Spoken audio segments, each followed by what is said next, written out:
Hey everybody, this is Perch. Aging out has apparently become one of the biggest problems in all of comics.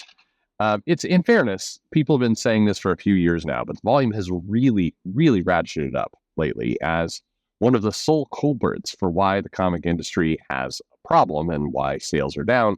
The audience is aging out. They're just dying in droves. People are just hardened comic Wednesday warriors are just suddenly finding themselves collapsing on the side of the street, dead, because of age. It's like Steve Rogers at the end of that in-game movie. He is, like the comic fans are now shuffling toward the end of the mortal coil, barely able to stand, ancient bones creaking as they desperately look for some level of final salvation. They can no longer make it to their comic shops on Wednesday, so blinded by age and cataracts. Their death imminent. That is the problem with comics. Too old. Too old.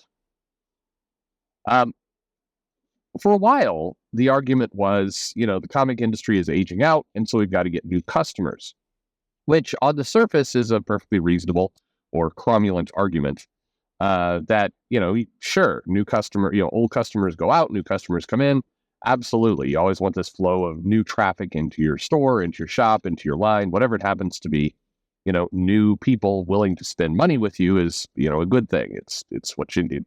It's business, it's capitalism, as they say. But increasingly, that second part hasn't gotten as much airtime. We need to get new customers.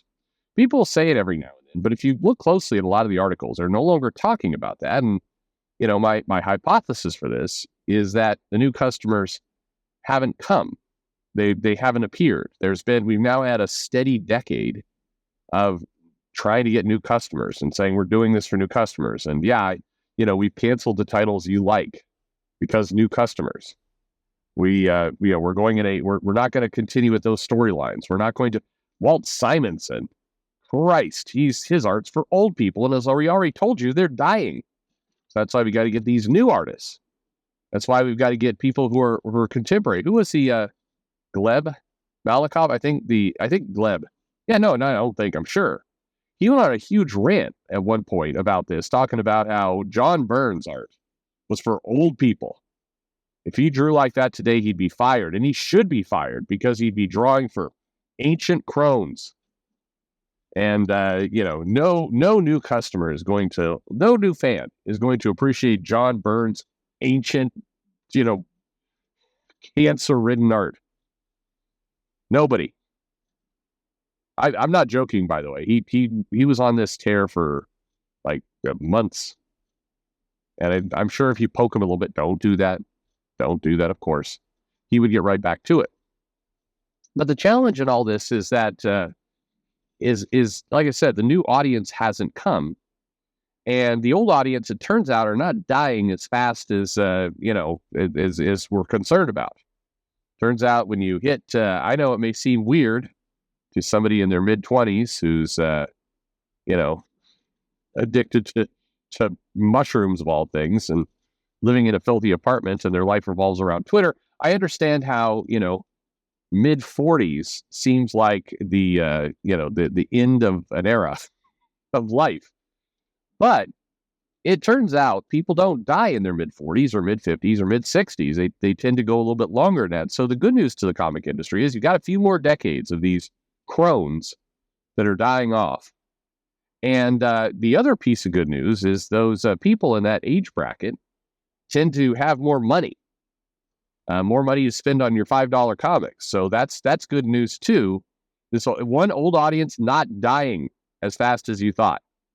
Number two, old audience has money.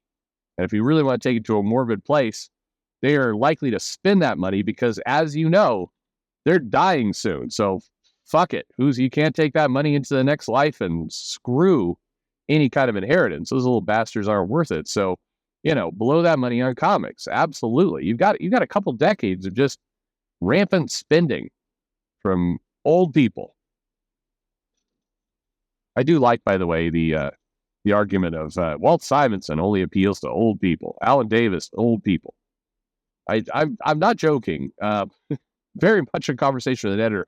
Do you think that Alan Davis's art really appeals, though, to, the new audience? I don't think a lot of the new audience will really go for Alan Davis or Walt Simonson or John Byrne. We're going to have to go to a different location to get our art, and that location happens to be South America. And the great news there, and no offense, there's some really great artists, Diodato and others who, who come from the Harry Crispacolo. But the other nice part about going to outside the country is we can pay them absolutely shitty rates. But that's good news because the new audience likes artists they've never heard of who we pay absolutely terrible to. It's a win-win-win. Triple win. Anyway. So I have a theory here that, first of all, again, the comic audience is not aging out. They're aging because everybody does age. There's plenty of years ahead where you can take these people's money. And if you think about it the right way, if you're a millennial and who largely hates Gen X and baby boomers and others, hey, what better way to get revenge on them by taking their money to fuel your various habits? Why not?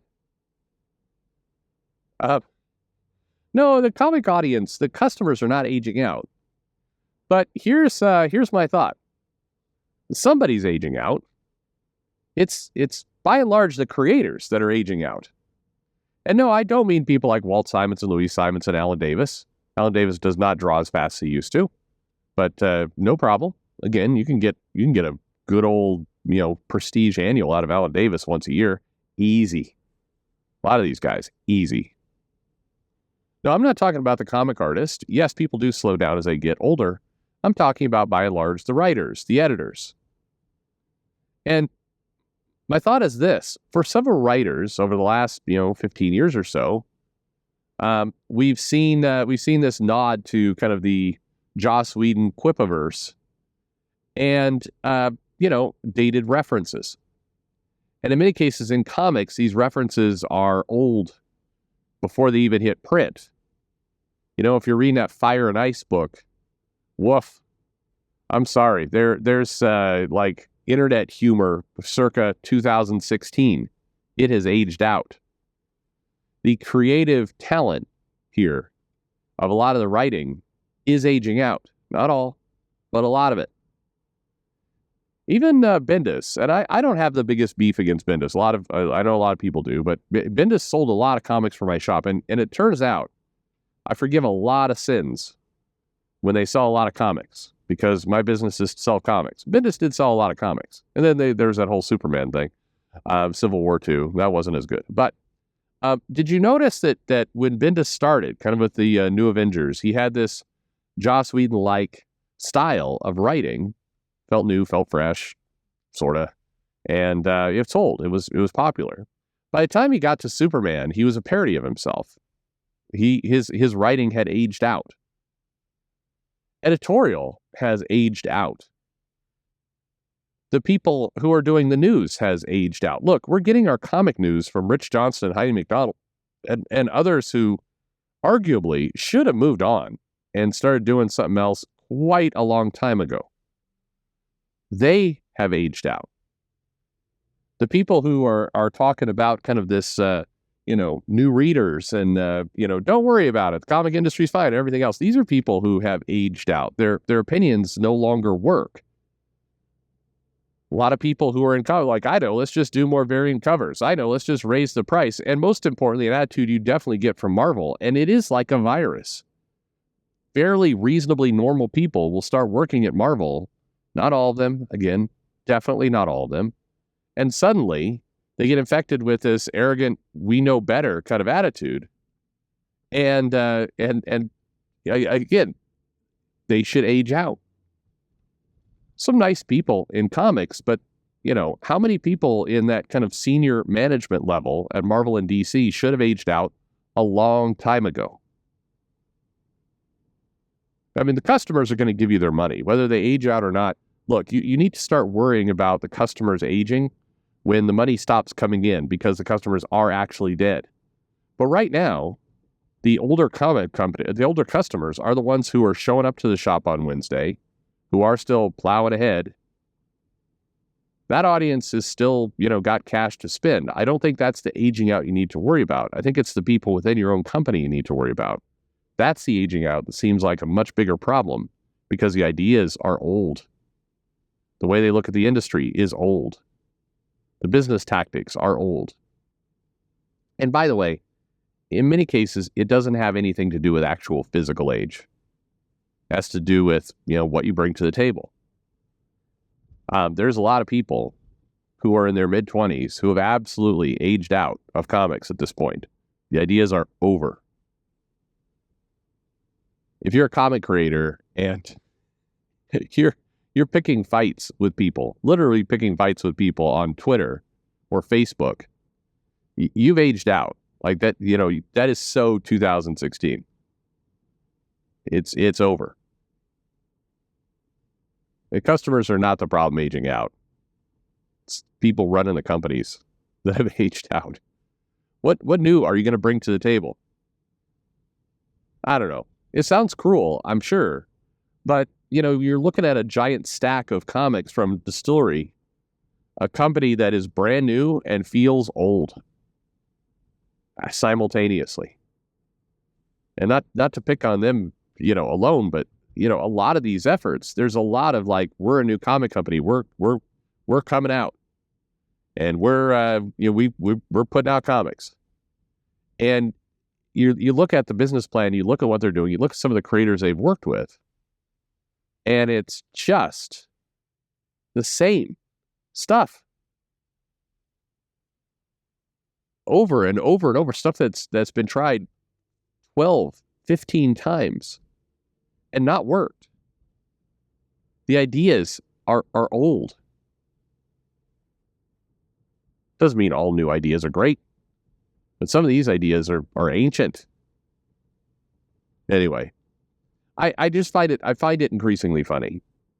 This has become when you see an op-ed piece by kind of the aforementioned comic quote NEWZ end quote writers.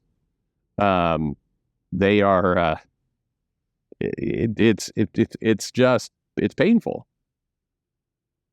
The number one problem in comics: old people. Yikes. Speaking of old people, here goes an ambulance. Oh, there you go. In fairness, that's not true. Could be a young person who just broke something in there. I don't know. That's me, always making assumptions. Thanks for listening.